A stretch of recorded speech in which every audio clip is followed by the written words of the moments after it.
Welcome to another DK Custom Products video. My name is Dwayne, and if you've been following along for the past few weeks, you know we've revamped this OG Nightster, tank lift, coil relocation, floorboards, just a whole slew of products we've thrown at this.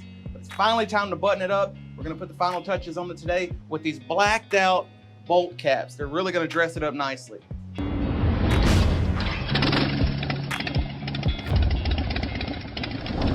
But before I get into showing you this finishing touch, I'd appreciate if you guys would like, comment, and subscribe to our channel, because that really helps us out. Now, what exactly is this product, you may be asking? Well, this is little black caps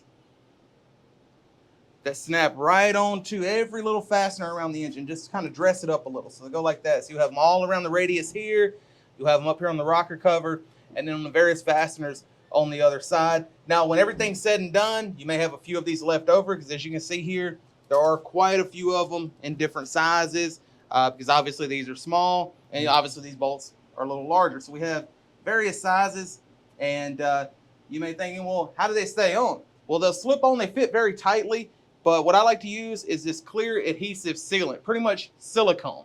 So it's not gonna make them adhere to it, semi-permanently. You'll be able to pry them off with a little ease, but they're not gonna fall off. They're not gonna vibrate loose. They're not just gonna fall off over time. They're gonna hold in place and stay there until you pull them off. So what you want to do is get, a liberal amount in there, not so much where it's just going to squish all out the outside, just enough to get in there, especially on these bigger ones. There's little ridges, and I don't know if you guys can see that, but you do that, and then you take your Q-tip, kind of swirl your silicone around, get it in those ridges. That's what's going to hold it to the head of the hex bolt. Put it in place.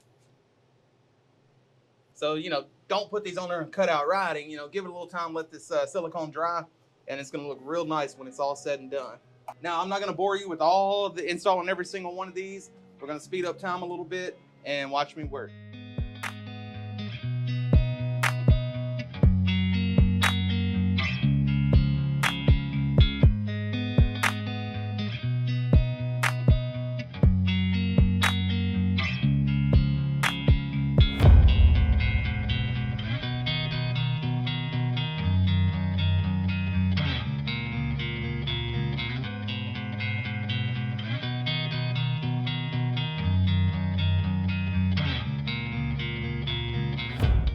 So if you have questions about fitment for your particular model, leave us a comment below or shoot me an email to support@dkcustomproducts.com. Y'all ride safe out there.